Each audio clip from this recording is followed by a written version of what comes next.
Classical mythology. It's shaped countless stories we tell today. The legendary tales of Greek heroes are popularly known in the US, from various works of literature to an endless array of Hollywood films. It often seems we can't get enough of the ancient Greek canon. But beyond the heroic subjects and monsters of these legends, their story structure has deeply embedded itself into the media and writing we consume today, as well as our own lives. With all these countless spin-offs, why do you think these stories still persist and remain relevant today? One, they're great and they have great flawed characters at the center of them. At their basis, myths were very much a way of entertainingly explaining the way things in the world operated and also how morality of a world operates.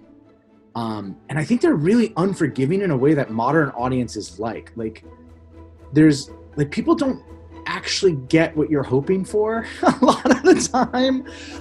There's at times like a beautiful pessimism, or I guess we would call it a realism in it.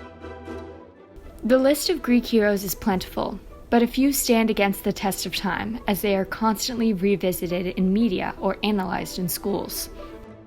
There's Jason, Theseus, Odysseus, Perseus, and the ever-famous Heracles, better known by his Roman name Hercules.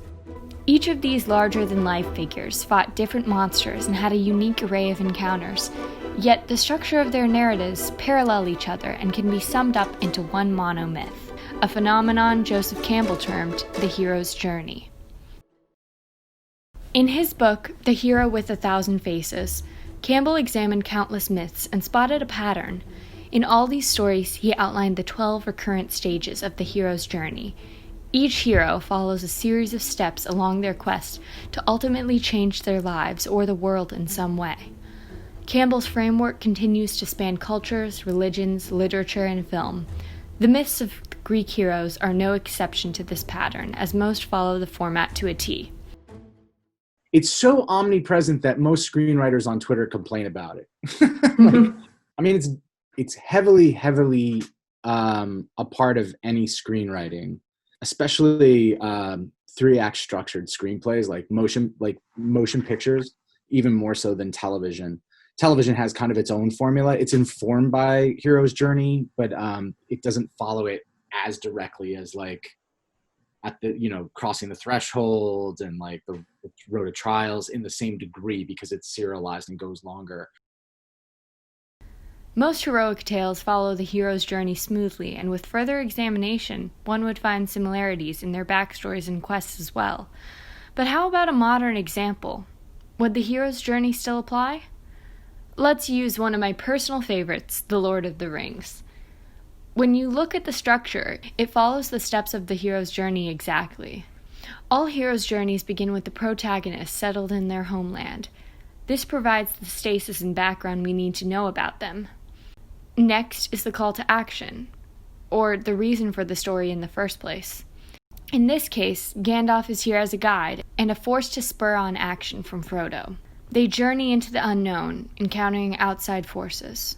The hero must pass a series of tests and manage threats to his goal. Along the way, in order to win all these trials, he meets mentors and forms his group as he approaches his destiny. Next is the ordeal, where the character usually faces some kind of near-death experience. Yet they survive this experience with new knowledge or a reward of some sort. And they escape at the clutches of the enemy. Now the hero is transformed and capable of completing the quest he's been sent on. With the knowledge and experience gained along their journey, the hero wins one final battle or test. This is often a near-death experience. The end is comprised of the road back home and the new status quo of the world around them. Life is good, and the hero can finally rest. This structure is present in many of our classic tales, from Star Wars to King Arthur, and is a staple in ancient myths of heroes. When examining the heroic Greek myths and their parallels, you may notice another pattern: a lack of women. In Greek mythology, the hero's journey highlights men's ability to travel and embark upon quests, but women don't have this freedom. Their place is in the home. This is shown in various myths. For example, while Odysseus is away defeating monsters and having affairs, Penelope waits dutifully at home for 20 years, as an ideal Greek wife would. Theseus abandons Ariadne on an island.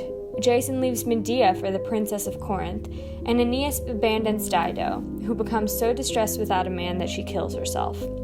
You can see this notion take form in The Lord of the Rings as well, as Éowyn, shield maiden of Rohan, is told she is not allowed to fight in the approaching battle. War is the province of men, Éowyn. Yet she defies this notion, and even fears the thought of remaining powerless on the sidelines. She does eventually achieve her goals by fighting in a battle among other men, yet she disguises herself as one to do so.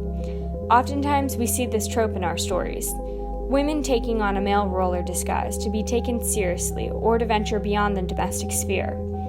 In many ways, this still plagues society today and shows how we hold on to these ideals of women being protected or rescued by men. But things have changed in our media as we've seen more heroes' journeys with women at the center. Women and girls are becoming the hero of their stories. And it's important, since this structure still continues to shape our stories and ideals in society. In America, there is an expectation to leave the comfort of your parents' home and journey out into the world beyond, if you will, where we will learn new things and conquer our own battles, even if they reside in an office building. These stories of heroes and their valiant quests touch at a deep sense that we too may be destined for greatness.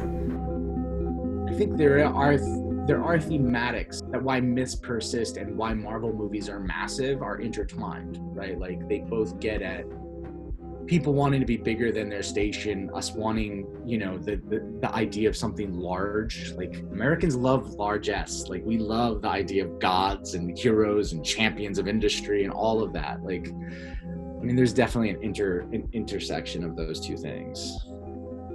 It may sound incredibly cheesy, but these stories are important in our world for the hope they can provide to people. From the myth of Perseus to the Spider-Man trilogy, they are all the same in a sense. They are a reminder of the power that individuals hold, and if used well enough, that power in each of us can indeed change the world.